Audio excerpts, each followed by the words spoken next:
Thank you all for being here.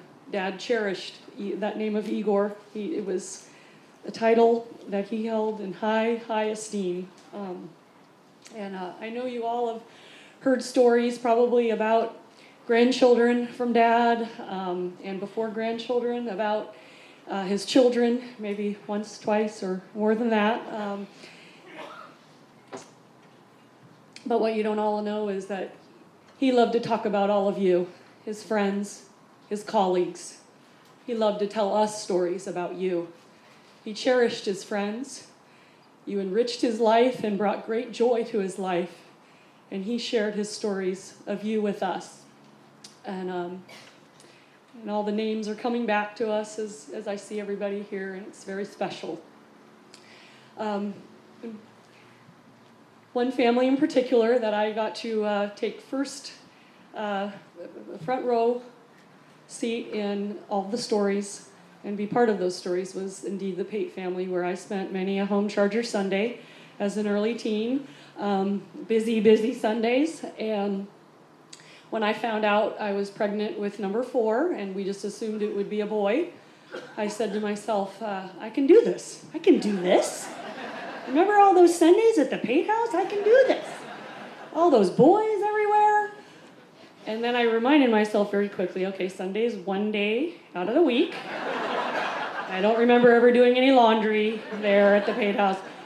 And I always had a babysitting buddy, a babysitting partner, who was there with me just about every Sunday, and that was Dad. And I didn't even really think about it until I was a parent and realized that, wow, that's a big deal to give up your Sunday and come down and babysit with your daughter all day, and for a busy house. But he not only did it, he was willing and eager. And we either planned our day the night before, or that morning I would call him and just say I needed reinforcements. Like, Dad, come on, I need help. And he would come, he was always there, either for a pickup game of anything at Vetter Park, or rounding us all up and going over for a game of miniature golf in San Diego, or walking Douglas across the ceiling, or providing that very reassuring and calming voice to Mrs. Larson next door, who liked to keep up with everything in the neighborhood, and it was not always so calm next door. But Dad and I had a great time at the Pate house, and I used to think it was because he liked to help me out, and then very quickly I realized that he just loved being around those boys. He just loved it. And I asked him one time, didn't you wish you had a son, Dad? A big, tough, strong dad. And he told me, I remember it vividly to this day, he said, oh no, I only wanted girls because I didn't want anybody playing football, and I would have had to worry about that, and it would have been hypocritical. And, he really didn't need boys because he had the Pate boys in his life for all those years, and they filled that need, and he went to their games, and he sure did love going to their games and being around them.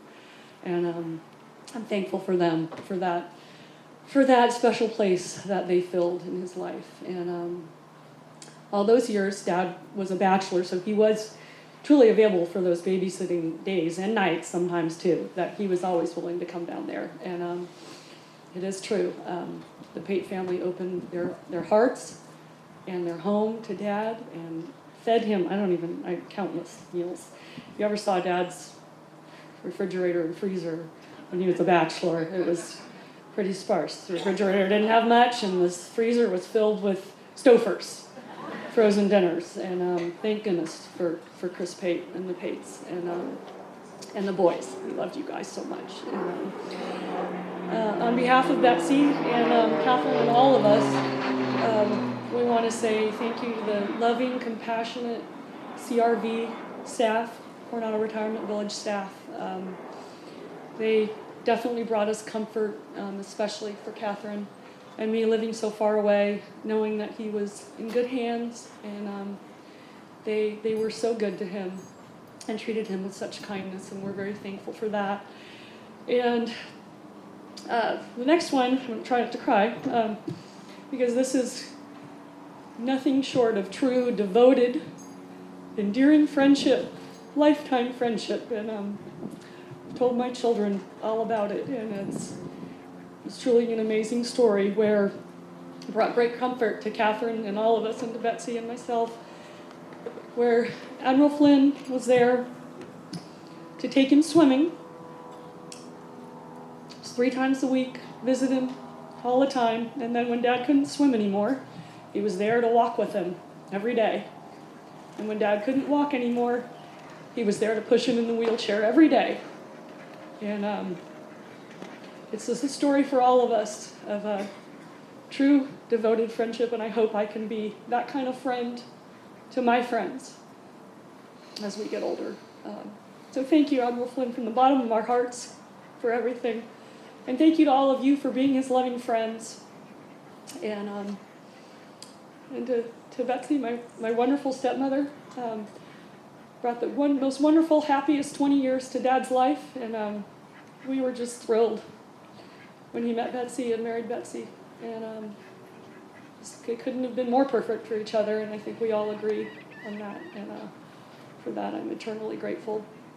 But thank you. I kind of spoke from the heart here and didn't really prepare anything, so I may have left something out, but I just wanted to know that Dad loved all of his friends very, very much.